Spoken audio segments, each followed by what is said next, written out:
Naka-wheelchair man, hustle play pa rin ang pinapakita ng mga lalaking ito sa loob ng basketball court. Sila ang miyembro ng ating national team for wheelchair basketball. Noong 2023 ASEAN Para Games nga, nakapag-uwi sila ng silver medal sa sport na ito. Hindi lang siya yung for fun and rehabilitation. It is also very competitive. It's a Paralympic sport na rin talaga. 1950s noong unang umusbong ang wheelchair basketball bilang rehabilitation ng mga sundalong na disgrasya sa gera. Pero ngayon, isa ng legitimate at competitive sport ito at may mga tournaments internationally. Ang rules halos pareho lang ng traditional basketball, pero syempre, may kaunting adjustments tulad ng traveling o double dribble.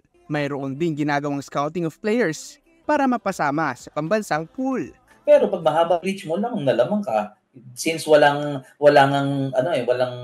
leaping ability sila, hindi sila makakatalon para ma-offset yung reach, yung advantage. Ang pinakamalaki epekto ng sport na ito, ang pagbibigay ng pag-asa sa ating mga kapatid na PWD. Dahil sa kabila ng kanilang disability, na kaya pa rin nilang mag-excel sa isang sport. Nakakataas ng moral, nakaka-encourage ng iba pa, nakakaganda ng pakiramdam, and nakaka-uplift ng spirit. Yes, wheelchair basketball gave them a new lease in life. Sabi nga, ang tunay na lakas ay hindi lang nasusukat sa kakayanan ng katawan, kundi sa puso at dedikasyon mo sa laro.